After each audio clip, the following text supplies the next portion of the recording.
কথা। এই কে যেন কাকে মুখ সামলে কথা বলতে বললো?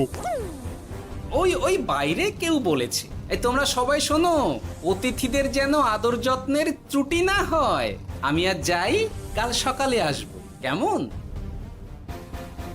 গোপালকে নিয়ে নবাব আর উজির যেমন ভয় দেখিয়ে দিয়েছিল, গোপাল কিন্তু সেরকম নয়। এই তোরা কি বলিস? না না না না না না, গোপাল একটু ওই হাবা গোবা আছে দাদা। দেখো দেখি কেমন বুক পেতে দিয়েছে। এবার ওদেরই বুকে বসে ওদেরই দাড়ি ওপরাবো। গোপালের জবাব নেই, ঠিক সামলে দিল। মহারাজ, এই প্যাঁচটা আমার মাথাতেই এসেছিল, কিন্তু ওই যে নাকে মাছি ঢুকে গিয়েই সব বরবাদ হয়ে গেল। মহারাজ, এই পরিকল্পনা যদি মন্ত্রীর মাথাতে আগে এসে থাকে, তাহলে এদের মন্ত্রী আমার চেয়ে ভালো করে সামলাতে পারবেন মহারাজ। বটেই তো, এই দায়িত্ব আমি নিলাম মহারাজ।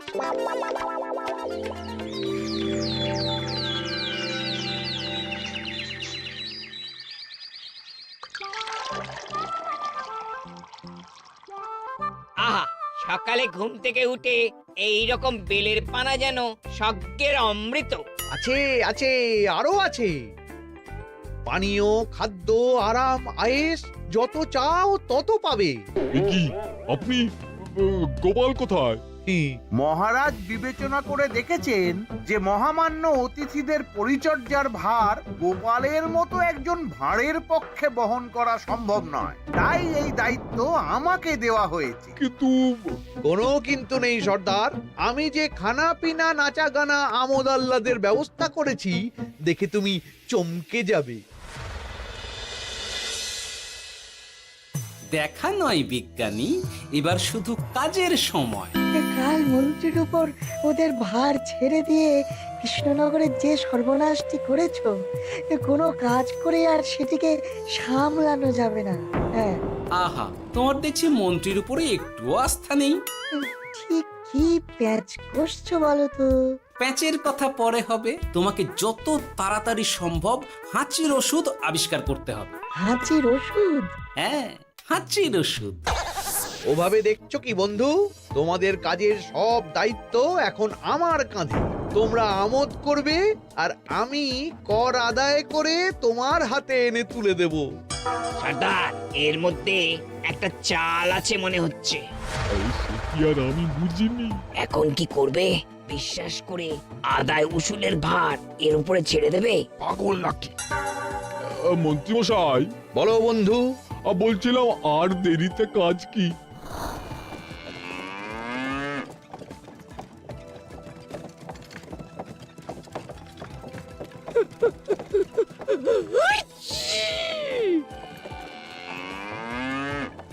মন্ত্রী, লেখো হাঁচি এক। ওহে, তোমার নাম কি?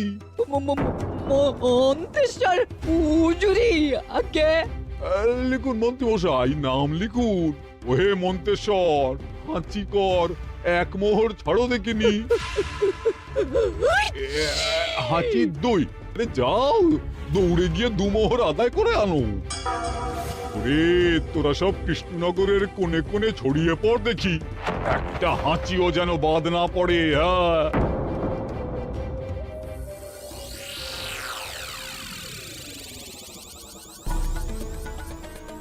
এটা হুজুরে আলাক বর্ধমান, খাম্বাত এবং কৃষ্ণনগর থেকে। চমৎকার চমৎকার। তাহলে গোপাল কিছু করতে পারেনি, আমাদের যুব শক্তি কৃষ্ণনগরকে পুরো নিংড়ে নিয়ে আসছে। মহারাজ কৃষ্ণচন্দ্রের একটা আবেদন আছে জানাব। এই হাঁচি করের 30% যদি ওই রাজ্যকে দেওয়া যায় তাহলে আদায় উসুল আরো ভালো হবে। ওরা বলেছে যে আপনি যদি 30% দেন তাহলে কর আদায় একেবারে জান লড়িয়ে দেবে। মঞ্জুর মঞ্জুর। আর একটা আর্জি আছে হুজুর, কৃষ্ণচন্দ্র কদিন বাদে নবাবকে কৃষ্ণনগরে আমন্ত্রণ জানিয়েছে। কেন? কৃষ্ণনগরের নবাব এবং তার উন্নয়ন উপলক্ষে এক মহোৎসব হবে। সেই সঙ্গে শহরে থাকা ইংরেজদের কাছেও নবাবের সৈন্য বলের এবং নবাব ও কৃষ্ণনগরের মধ্যে পারস্পরিক ভ্রাতৃত্বের সম্পর্কের বার্তাও পৌঁছে দেয়া যাবে। নবাবের অধীনস্থ রাজারা নবাবের শত্রু, এই রকম একটা ধারণা থেকে ইংরেজরা ইদানিং বেপরোয়া হয়ে উঠেছে, তাতে লাগাম উঠবে। বহুত খুব, মঞ্জুর মঞ্জুর মঞ্জুর।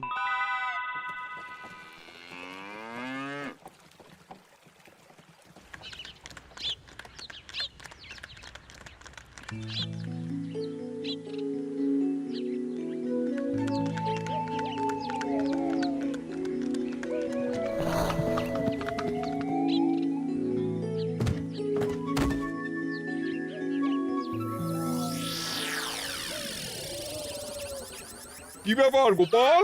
জাহাপনা, বলুন কি খিদমত করব? আমি যা বলবো তাই করবে। অবশ্যই জাহাপনা। কি আবার উজির, তুমি সাক্ষী, মহারাজ কৃষ্ণচন্দ্র আপনিও সাক্ষী। গোপাল আমাকে কথা দিয়েছে আমি যা চাইবো তাই করবে। গোপাল, তুমি আমার সঙ্গে মুর্শিদাবাদ যাবে। এখন থেকে আমার দরবারের বিদূষক হিসেবে থাকবে, কেমন? ওরে ওরে ওরে ওরে ওরে, তোরা বাজনা বাজা। এখন থেকে গোপাল আর কৃষ্ণনগরের নয়, গোপাল মুর্শিদাবাদের। জোরসে বাজা।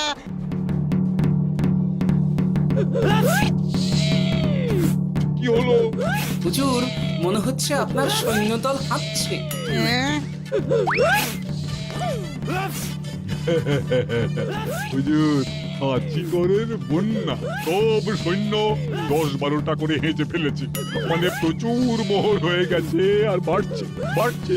আমার হাঁচি গোনার দল একটা হাঁচিও বাদ দেবে না। মোহর রাখার জন্য নতুন পোশাকখানা বানাতে হবে হুজুর। সর্দার, আমাদের হাঁচিগুলো কি খুলবো? হ্যাঁ, নিশ্চয়, একটা হাঁচিও যেন বাদ না পড়ে। চলুন হুজুর, আমরা এখানে দাঁড়িয়ে থেকে আর কি করব? ওরা হাঁচুক আর হাঁচি গুনুক। চলুন নবাব বাহাদুর, আপনার জন্য কৃষ্ণনগরের রাজাতিথ্য অপেক্ষা করছে। হুজুর, আমার মনে হয় আমাদের কৃষ্ণনগরে এখন আর দেরি করা উচিত হবে না। আমরা সোজা শহরের দিকে রওনা হয়ে যাই। শহরের ইংরেজদের শিক্ষা দিয়ে ফেরার পথে আমরা কৃষ্ণনগরের আতিথ্য গ্রহণ করব। সে কি? মহারাজ, নবাবের মতো কর্তব্যপরায়ণ ইনসানকে তার কর্তব্য পালনে বাধা দেবেন না। আমরা ওনার শহর থেকে ফেরার অপেক্ষায় থাকব। ঠিক ঠিক, আমার এক্ষুনি শহরে যাওয়ার দরকার। ইংরেজরা সব নিয়ম কানুন ভেঙে চুরে যা ইচ্ছে তাই করতে আরম্ভ করেছে। বুঝি, সৈন্যদের ডাক দাও, চলো রওনা হই। কিন্তু জাহাপনা, আপনার সৈন্যদের থেকে পাওনা মোহরগুলো এতক্ষণে যা হেঁচেছে, লাখখানেক মোহর তো হয়েই গেছে। ওটা আমরা নিজেদের মধ্যে বুঝে নেব। কিন্তু ওই করের 30% যে কৃষ্ণনগরের পাওনা। পেয়ে যাবে। শহর থেকে ফিরি। আরেকটা কথা, হাঁচি কর ব্যবস্থা এখন থেকে উঠে গেল।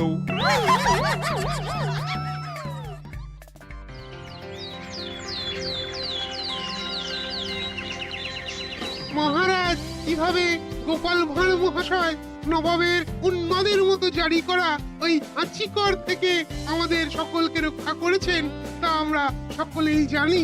সমাজের তরফ থেকে তাই গোপালকে সামান্য উপহার।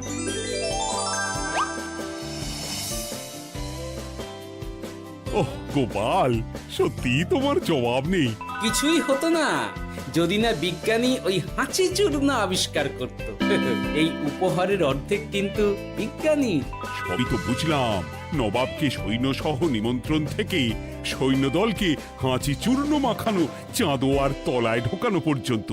কিন্তু চাঁদোয়া থেকে হাঁচি চূর্ণ ঝরে পড়লো কি করে, সেটাই তো বুঝলাম না। এটা তুমি বলো বিজ্ঞানী।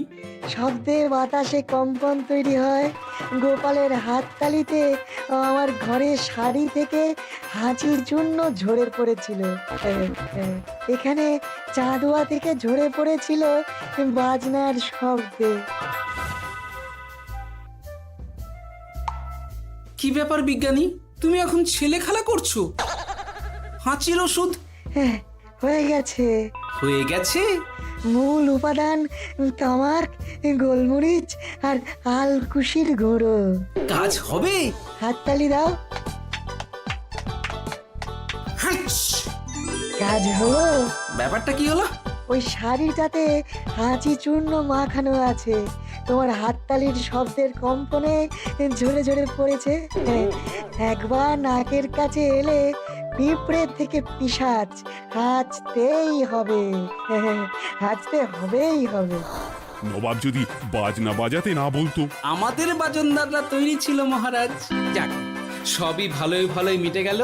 যার শেষ ভালো তার সব ভালো। ব্যাস, এখন শুধু একটাই কাজ বাকি। নবাবের কাছ থেকে করের 30% বাবদ পাওনা মোহর মুর্শিদাবাদে গিয়ে নবাবের কাছ থেকে তুমি নিয়ে আসবে। আচ্ছা মহারাজ।